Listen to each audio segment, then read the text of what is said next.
नमस्कार दोस्तों, next IAS के साप्ताहिक करंट अफेयर्स में स्वागत है आपका। सबसे पहले बात करेंगे भारतीय राजनीति और शासन व्यवस्था की। नीति आयोग का संपूर्णता अभियान 4 जुलाई से 30 सितंबर 2024 तक चलेगा। इस अभियान का उद्देश्य भारत भर में आकांक्षी जिलों या एस्पिरेशनल डिस्ट्रिक्ट्स में 6 मुख्य सूचकांकों और आकांक्षी ब्लॉकों या एस्पिरेशनल ब्लॉक्स की परिपूर्णता अर्जित करने के लिए निरंतर प्रयास करना है। 3 महीने तक चलने वाले संपूर्णता अभियान के तहत जिला और ब्लॉक अधिकारी निर्वाचित जनप्रतिनिधियों के साथ मिलकर सभी आकांक्षी ब्लॉकों और जिलों में 100% संतृप्ति के लिए पहचाने गए 12 विषयों पर ग्राम सभा, नुक्कड़ नाटक, पौष्टिक आहार मेला, स्वास्थ्य शिविर, ICDS शिविर या इंटीग्रेटेड चाइल्ड डेवलपमेंट सर्विसेज, जागरूकता मार्च और रैलियां इत्यादि आयोजित करेंगे। अब जानते हैं कि आकांक्षी जिला कार्यक्रम क्या है। यह जनवरी 2018 में प्रधानमंत्री द्वारा लॉन्च किया गया था और इसका उद्देश्य देश भर के 112 जिलों में त्वरित और प्रभावी परिवर्तन लाने का लक्ष्य था। कार्यक्रम 5 विषय वस्तुओं पर केंद्रित है: स्वास्थ्य एवं पोषण, शिक्षा, कृषि एवं जल संसाधन, वित्तीय समावेशन और कौशल विकास और अवसंरचना। आकांक्षी ब्लॉक कार्यक्रम 2023 में लॉन्च किया गया था। इसका लक्ष्य है देश भर के 500 ब्लॉकों या 329 जिलों में आवश्यक सरकारी सेवाओं को परिपूर्णता से सुनिश्चित करना। अब देखते हैं संसद की संयुक्त बैठक की तरफ। भारत के राष्ट्रपति ने हाल ही में संसद के दोनों सदनों की संयुक्त बैठक को संबोधित किया। यह पहली बार था जब उन्होंने निर्वाचित 18वीं लोकसभा को संबोधित किया। अब देखते हैं कि संसद की संयुक्त बैठक क्या है। संयुक्त बैठक में संसद के दोनों सदन, लोकसभा और राज्यसभा, एक साथ मिलते हैं। भारतीय संसदीय प्रणाली में संयुक्त बैठकें मुख्यतः 2 प्रकार की होती हैं। अनुच्छेद 87 के तहत राष्ट्रपति का अभिभाषण है और दूसरा अनुच्छेद 108 के अंतर्गत विधायी गतिरोधों का समाधान है। भारतीय संविधान के अनुच्छेद 87 में यह बताया गया है कि राष्ट्रपति संसद के दोनों सदनों को कब संबोधित करेंगे। राष्ट्रपति प्रत्येक आम चुनाव के बाद प्रथम सत्र की शुरुआत में राज्यसभा और लोकसभा को संबोधित करते हैं। राष्ट्रपति प्रत्येक वर्ष के प्रथम सत्र की शुरुआत में दोनों सदनों को संबोधित करते हैं। संविधान के प्रथम संशोधन अधिनियम 1991 द्वारा अनुच्छेद 87 को इस प्रकार संशोधित किया गया था। खंड 1 में प्रत्येक सत्र वाक्यांश को लोकसभा के प्रत्येक आम चुनाव के पश्चात प्रथम सत्र तथा प्रत्येक वर्ष के प्रथम सत्र के प्रारंभ में से प्रतिस्थापित किया गया। संयुक्त बैठक में कोरम दोनों सदनों के कुल सदस्यों का 10वां हिस्सा होता है। संयुक्त बैठक विधायी गतिरोधों को हल करने के लिए अंतिम उपाय के रूप में उपयोग किया जाता है। अब देखते हैं भारत के 3 नए आपराधिक कानूनों की तरफ। 3 नए प्रमुख आपराधिक कानून 1 जुलाई 2024 से पूरे भारत में लागू हुए हैं। ये कानून हैं भारतीय न्याय संहिता, भारतीय नागरिक सुरक्षा संहिता और भारतीय साक्ष्य अधिनियम। ये नए आपराधिक कानून भारतीय दंड संहिता 1860, दंड प्रक्रिया संहिता 1973 और भारतीय साक्ष्य अधिनियम 1872 की जगह लेंगे। अब देखते हैं बदलाव से जुड़े अन्य महत्वपूर्ण बिंदुओं की तरफ। इन आपराधिक कानूनों में पहली बार आतंकवाद को परिभाषित किया गया। राजद्रोह की जगह देशद्रोह बना अपराध। गवाहों के लिए ऑडियो वीडियो के बयान रिकॉर्ड कराने का विकल्प। मॉब लिंचिंग के मामले में आजीवन कारावास या मौत की सजा। पीड़ित कहीं भी दर्ज करा सकेंगे FIR। जांच की प्रगति रिपोर्ट भी मिलेगी उन्हें। राज्य को एक तरफा केस वापस लेने का अधिकार नहीं है। पीड़ित का पक्ष सुना जाएगा। FIR, case diary, chargesheet, judgement सभी होंगे डिजिटल। तलाशी और जब्ती में ऑडियो वीडियो रिकॉर्डिंग अनिवार्य है। 7 साल या इससे अधिक सजा के अपराध में फोरेंसिक विशेषज्ञ द्वारा सबूत जुटाना अनिवार्य। छोटे मोटे अपराधों के जल्द निपटारे के लिए समरी ट्रायल का प्राविधान। पहली बार के अपराधी के ट्रायल के दौरान 1/3 सजा काटने पर मिलेगी जमानत। भगोड़े अपराधियों की संपत्ति होगी जब्त। भगोड़े अपराधियों की अनुपस्थिति में भी चलेगा मुकदमा। अब आइए जानते हैं कैबिनेट समितियों के बारे में। हाल ही में सरकार ने कैबिनेट की 8 समितियों का गठन किया है। कैबिनेट समितियां मंत्रियों के छोटे समूह होते हैं जो सरकार के विशिष्ट क्षेत्रों पर काम करते हैं। वे निर्णय लेने और सरकार के काम के विभिन्न हिस्सों का प्रबंधन करने में मदद करते हैं। अब देखते हैं कि कैसे काम करती हैं ये कैबिनेट समितियां। कैबिनेट समितियां नियमित रूप से बैठकों का आयोजन करती हैं। इन बैठकों में समिति को दिए गए कार्यों से संबंधित विविध मुद्दों पर चर्चा की जाती है। योजना को क्रियान्वित करने के लिए कार्य योजना तैयार की जाती है। इसके अलावा समिति के कार्यों की समय समय पर समीक्षा भी की जाती है। अब देखते हैं कैबिनेट समितियों के संगठन की ओर। भारत में कैबिनेट समितियों की संरचना 3 से 8 सदस्यों तक हो सकती है, जिनमें आमतौर पर केवल कैबिनेट मंत्री ही शामिल होते हैं। हालांकि गैर कैबिनेट मंत्रियों को भी सदस्य बनाया जा सकता है। इसके अलावा वरिष्ठ मंत्री जो समिति में चर्चा किए गए विषयों के प्रभारी नहीं हैं, उन्हें भी इसमें शामिल किया जा सकता है। आमतौर पर प्रधानमंत्री समिति की अध्यक्षता करते हैं, लेकिन कुछ मामलों में गृह मंत्री या वित्त मंत्री जैसे अन्य कैबिनेट मंत्री भी यह भूमिका निभा सकते हैं। हालांकि अगर प्रधानमंत्री समिति के सदस्य हैं, तो ये समिति के प्रमुख भी होंगे। वर्तमान परिदृश्य में आवास संबंधी कैबिनेट समिति और संसदीय मामलों की कैबिनेट समिति को छोड़कर बाकी सभी समितियों की अध्यक्षता आमतौर पर प्रधानमंत्री ही कर रहे हैं। अब जानते हैं राष्ट्रीय क्वांटम मिशन के बारे में। राष्ट्रीय क्वांटम मिशन को केंद्रीय मंत्रिमंडल द्वारा 2023-24 से 2030-31 तक कुल 6,000 करोड़ रुपए की लागत से अनुमोदित किया गया था। इसका उद्देश्य वैज्ञानिक और औद्योगिक अनुसंधान एवं विकास को बढ़ावा देना है तथा क्वांटम प्रौद्योगिकी में एक जीवंत और नवीन पारिस्थितिकी तंत्र का निर्माण करना है। क्वांटम सुपरपोजिशन और इंटैंगलमेंट के गुणों को प्रदर्शित करता है। सुपरपोजिशन इन कणों की एक साथ कई स्थानों पर मौजूद रहने की क्षमता को संदर्भित करता है। यह घटना केवल तब तक बनी रहती है जब तक कण को देखा नहीं जाता। एक बार देखे जाने के बाद कण एक स्थान पर दिखाई देता है और अन्य स्थानों पर मौजूद नहीं रहता। एंटैंगलमेंट एक असामान्य गुण है जहां पहले से परस्पर क्रिया कर चुके कण एक दूसरे के व्यवहार को तुरंत प्रभावित कर सकते हैं, भले ही उनके बीच कितनी भी दूरी क्यों ना हो। जब तक उलझे हुए कण को मापा जाता है, दूसरे कण की स्थिति तुरंत निर्धारित हो जाती है, भले ही वे एक दूसरे से बहुत दूर हों। अब चलते हैं अर्थव्यवस्था की ओर, जानते हैं BIS के प्रोजेक्ट नेक्सस के बारे में। हाल ही में भारतीय रिजर्व बैंक प्रोजेक्ट नेक्सस में शामिल हो गया है। अब देखते हैं प्रोजेक्ट नेक्सस है क्या। प्रोजेक्ट नेक्सस की संकल्पना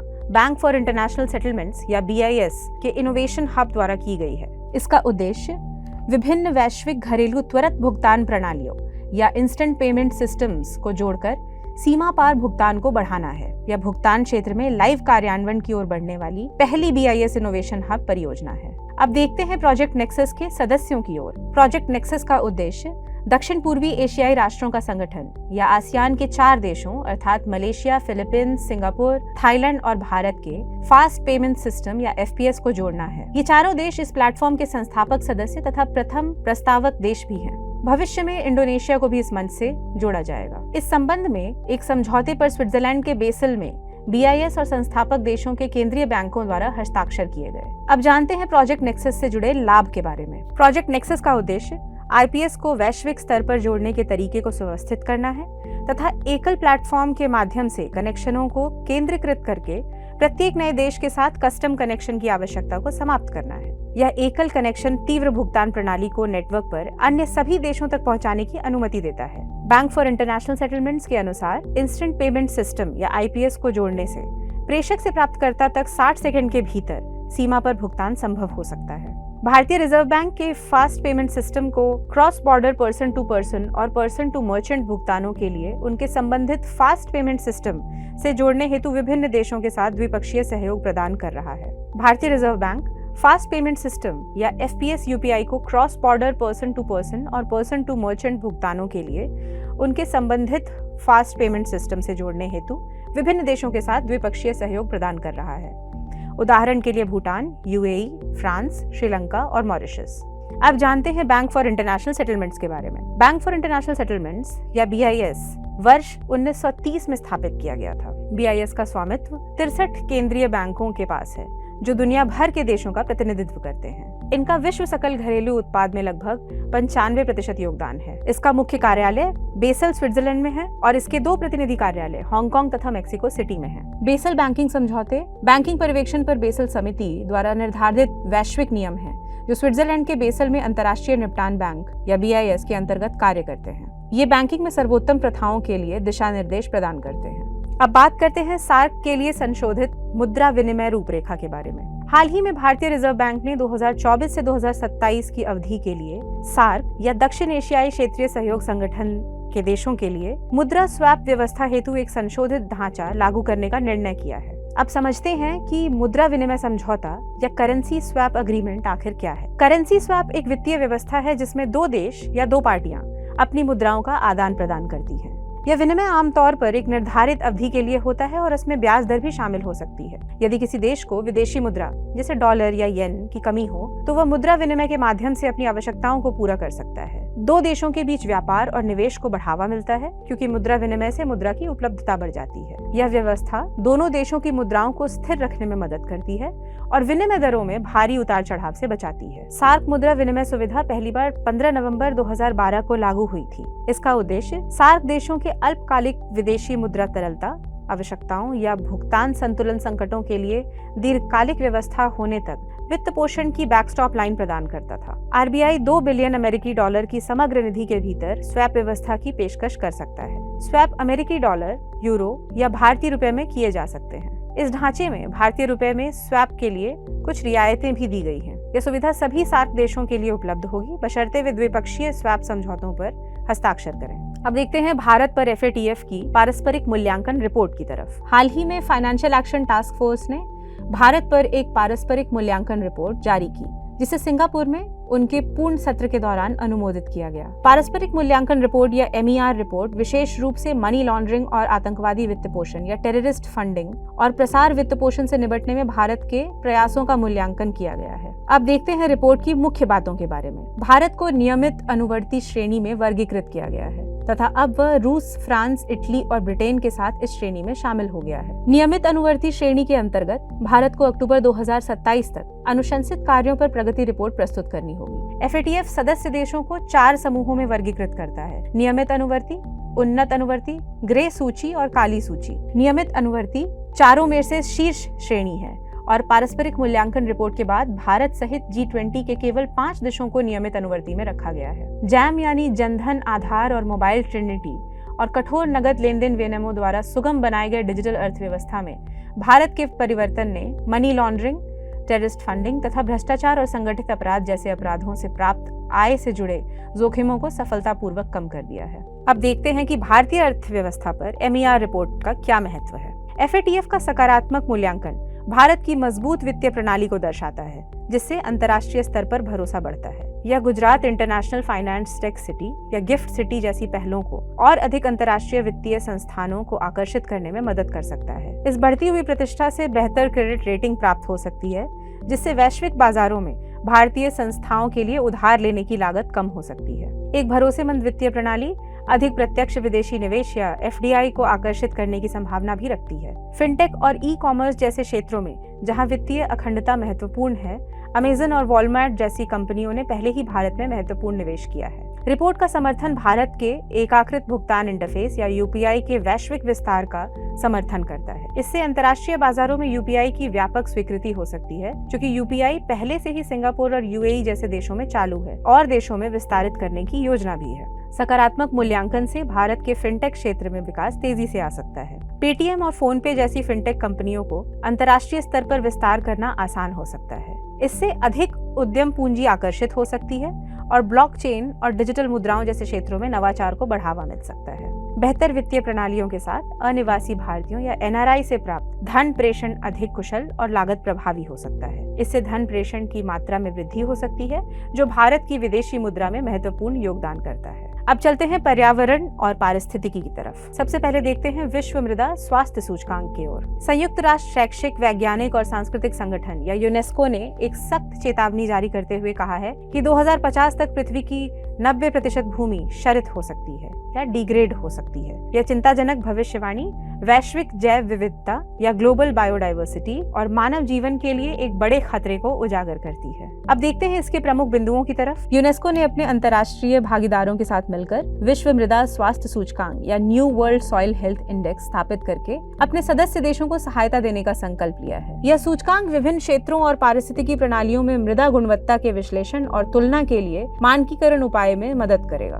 मोरक्को में मृदा पर आयोजित एक अंतर्राष्ट्रीय सम्मेलन के दौरान यूनेस्को की महानिदेशक ऑड्रे अजोले ने संगठन के 194 सदस्य देशों से सीधे अपील की है, जिसमें उनसे मिट्टी संरक्षण को प्राथमिकता देने और प्रभावी पुनर्वास प्रयासों को लागू करने का आग्रह किया है। सम्मेलन में पारिस्थितिकी तंत्र और जैव विविधता को बनाए रखने, खाद्य उत्पादन, जल शुद्धिकरण और जलवायु विनिमयन में मिट्टी के महत्व पर प्रकाश डाला गया। वर्ल्ड एटलस के अनुसार 75% मिट्टी पहले ही क्षरित हो चुकी है, जिसका सीधा असर 3.2 बिलियन लोगों पर पड़ रहा है। यदि यही स्थिति बनी रही तो मौजूदा रुझान के अनुसार 2050 तक इसका असर 90% तक बढ़ सकता है। इसके अतिरिक्त यूनेस्को अपने बायोस्फीयर रिजर्व कार्यक्रम द्वारा समर्थित 10 प्राकृतिक स्थलों में दीर्घकालिक मृदा एवं भूदृश्य प्रबंधन के लिए एक पायलट कार्यक्रम शुरू करेगा। यह पहल इन स्थलों पर प्रयुक्त प्रबंधन विधियों का मूल्यांकन करने में सहायता करेगी तथा यह सुनिश्चित करेगी कि विश्व के अन्य भागों में भी सर्वोत्तम पद्धतियों का विकास और क्रियान्वयन किया जाए। अब देखते हैं ग्लोबल लिवेबिलिटी इंडेक्स 2024 की तरफ। इकोनॉमिक इंटेलिजेंस यूनिट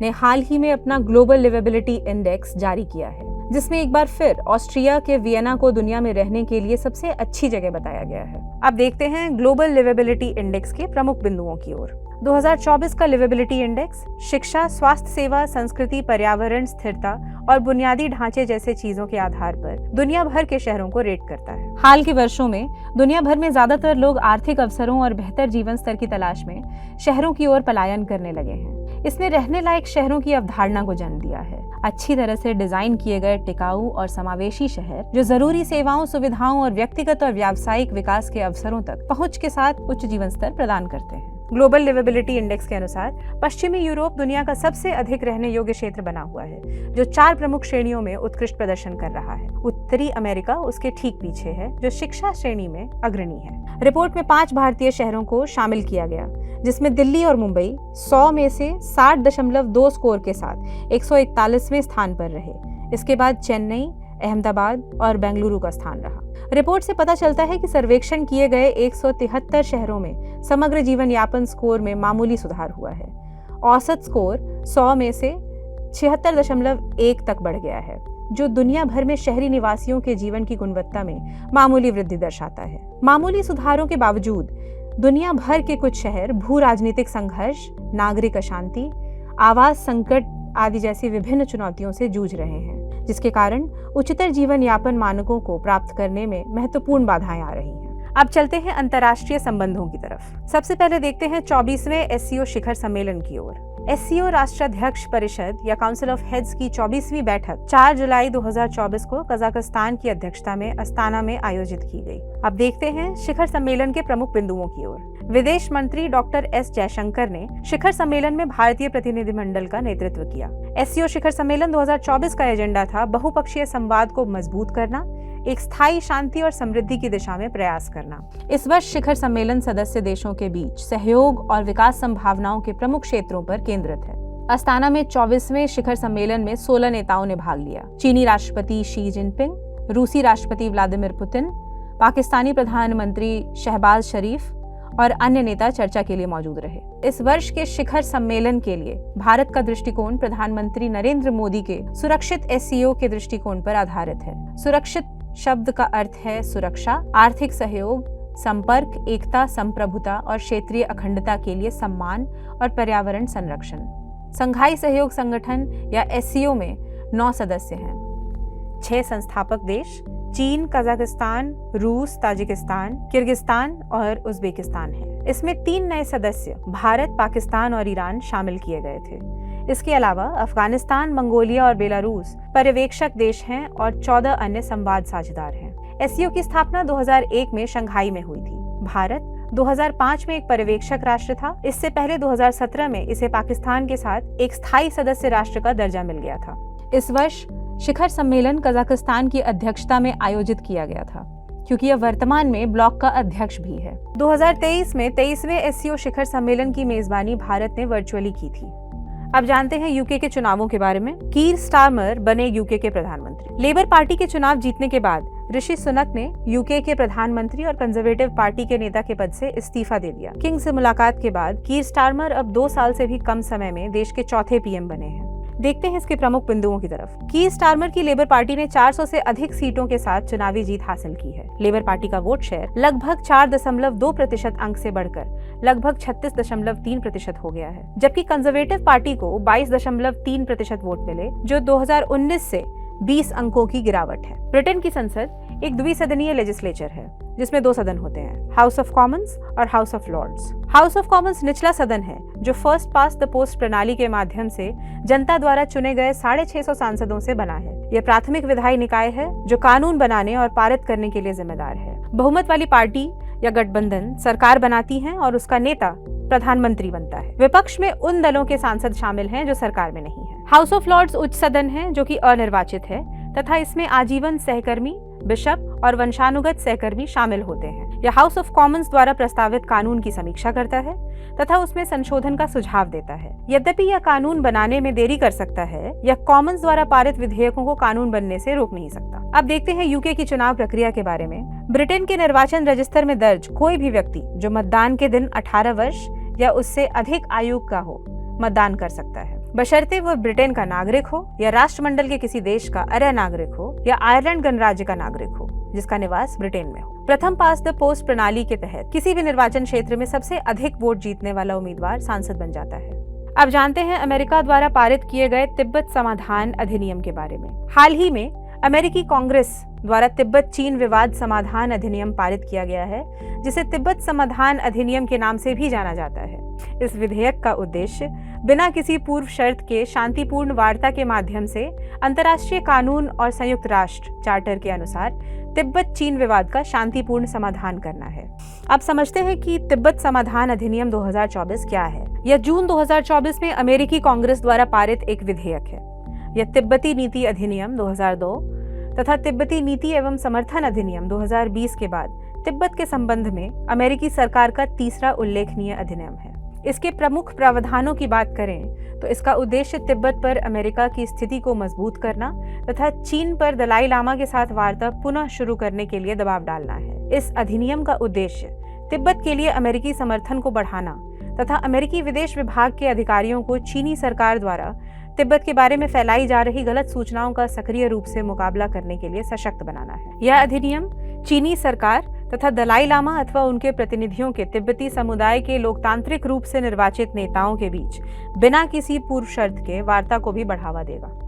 इसमें तिब्बती लोगों के आत्मनिर्णय के साथ साथ मानवाधिकारों को रेखांकित किया गया है तथा अंतर्राष्ट्रीय मानवाधिकार संधियों पर हस्ताक्षरकर्ता के रूप में चीन के कर्तव्य को रेखांकित किया गया है। यह तिब्बती लोगों की विशिष्ट ऐतिहासिक, सांस्कृतिक, धार्मिक एवं भाषाई पहचान को मान्यता देता है और उस पर ध्यान केंद्रित करता है। इसका उद्देश्य तिब्बत में न्याय एवं शांति के लिए अंतर्राष्ट्रीय समुदाय को सशक्त बनाना भी है। अब देखते हैं कि यह पूर्व के अधिनियमों से भिन्न कैसे है। तिब्बत समाधान अधिनियम स्पष्ट रूप से तिब्बत के चीन के दावे का विरोध करता है, जबकि वर्ष 2002 के अधिनियम में इस दावे को स्वीकार किया गया था। दलाई लामा को एक राजनीतिक दूत के रूप में नहीं बल्कि एक आध्यात्मिक मार्गदर्शक के रूप में वर्ष 2002 अधिनियम के तहत वार्ता में भाग लेने की अनुमति दी गई थी। इसके विपरीत यह अधिनियम चीन से बिना किसी पूर्व शर्त के दलाई लामा या उनके लोकतांत्रिक रूप से चुने गए प्रतिनिधि के साथ वार्ता में शामिल होने का आग्रह करता है। अब बात करते हैं ग्लोबल इंडिया एआई शिखर सम्मेलन 2024 के बारे में। इलेक्ट्रॉनिक्स और सूचना प्रौद्योगिकी मंत्रालय ने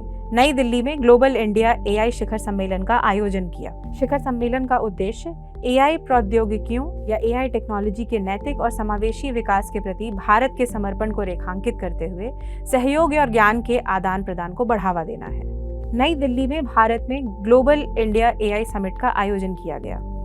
देखते हैं इसके प्रमुख बिंदुओं की तरफ। इंडिया एआई मिशन का मुख्य उद्देश्य एक व्यापक पारिस्थितिकी तंत्र का निर्माण करना है, जो कंप्यूटिंग पहुंच को लोकतांत्रिक बनाएगा, डेटा की गुणवत्ता को बढ़ाएगा, स्वदेशी एआई क्षमताओं को विकसित करेगा, शीर्ष एआई प्रतिभाओं को आकर्षित करेगा, उद्योग सहयोग को सक्षम करेगा, स्टार्टअप जोखिम पूंजी प्रदान करेगा, सामाजिक रूप से प्रभावशाली एआई परियोजनाओं को सुनिश्चित करेगा और नैतिक एआई को बढ़ावा देकर एआई नवाचार को बढ़ावा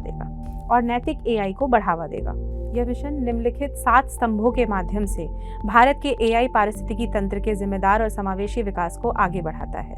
इंडिया एआई कंप्यूट क्षमता, India AI innovation centre, India AI data set platform, India AI application development initiative, India AI future skills, India AI startup financing, सुरक्षित और विश्वसनीय एआई। अब देखते हैं इतिहास, कला और संस्कृति की तरफ। सबसे पहले देखते हैं पुदुचेरी के स्थापना दिवस की ओर। जानते हैं पुदुचेरी की स्थापना के बारे में। हर साल 1 जुलाई को पुदुचेरी के स्थापना दिवस के रूप में मनाया जाता है, क्योंकि इसी दिन संघ राज्य क्षेत्र शासन अधिनियम 1963 लागू हुआ था, जिसके तहत पुदुचेरी को विधानसभा और मंत्रिपरिषद प्रदान किया गया था। देखते हैं प्रमुख बिंदुओं की तरफ। पुदुचेरी शहर दक्षिण पूर्वी भारत में स्थित पुदुचेरी केंद्र शासित प्रदेश की राजधानी है। इस केंद्र शासित प्रदेश का गठन वर्ष 1962 में फ्रांस के भारत में 4 पूर्व उपनिवेशों में से एक के रूप में किया गया था। पुदुचेरी और कराईकल भारत के दक्षिण पूर्वी कोरोमंडल तट के साथ, यनम पूर्वी तट के साथ उत्तर में और माहे केरल राज्य से घिरे पश्चिमी मलाबार तट पर स्थित है। विविध संस्कृति को समायोजित करने के लिए इस बहुराज्यीय स्थान के कारण पुदुचेरी को केंद्र शासित प्रदेश के रूप में मान्यता दी गई। अब देखते हैं इसके प्राचीन इतिहास की तरफ। अरिकामेडु में हुए उत्खनन से पता चलता है कि रोमन पहली शताब्दी में पुदुचेरी पहुंचे थे और इसके साथ ही इस क्षेत्र का समुद्री इतिहास भी अधिक समृद्ध पाया जाता है। 4वीं शताब्दी के आसपास पुदुचेरी क्षेत्र कांचीपुरम के पल्लव साम्राज्य का हिस्सा था, जिसके बाद चेलों ने इस पर अधिकार कर लिया। आधुनिक पुदुचेरी की नींव 1673 में रखी गई, जब फ्रांसीसी ईस्ट इंडिया कंपनी ने बीजापुर के सुल्तान के अधीन वेलिकोंडापुरम के किलेगार से सफलतापूर्वक फरमान प्राप्त कर लिया। वर्ष 1674 में गवर्नर बनने के बाद फ्रैंकोइस मार्टिन ने इस महत्वपूर्ण स्थान और भारत में फ्रांसीसियों के गढ़ के रूप में विकसित किया। वांडीवाश की लड़ाई, जो तीसरे कर्नाटक युद्ध की निर्णायक लड़ाई थी, अंग्रेजों द्वारा जीत ली गई और युद्ध के बाद हुई पेरिस शांति संधि के तहत फ्रांसीसियों को भारत में उनकी फैक्ट्रियां वापस लौटा दी गई। पेरिस शांति संधि के तहत पुदुचेरी और चंदन नगर फ्रांस को वापस कर दिए गए, लेकिन वे वहां केवल व्यापारिक गतिविधियां ही कर सकते थे। तो दोस्तों, ये था हमारा साप्ताहिक करंट अफेयर्स। ऐसे ही बने रहे नेक्स्ट आईएएस हिंदी के साथ। आप अपने सुझाव हमसे कमेंट सेक्शन में साझा कर सकते हैं। आपका बहुत बहुत धन्यवाद।